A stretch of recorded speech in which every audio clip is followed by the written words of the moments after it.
Hey guys, in this video I'll show you how to see your Spotify history. It's really easy and simple. Okay, first we'll go and launch the Spotify app.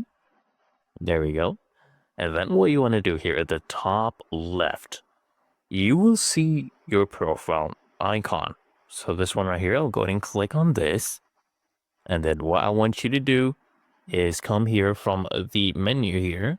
Okay, the third option that says recents, I want you to go ahead and click on this.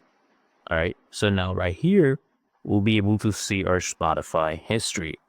Now keep note that there's actually no way to go ahead and delete your history from Spotify. Currently, they do not have that option.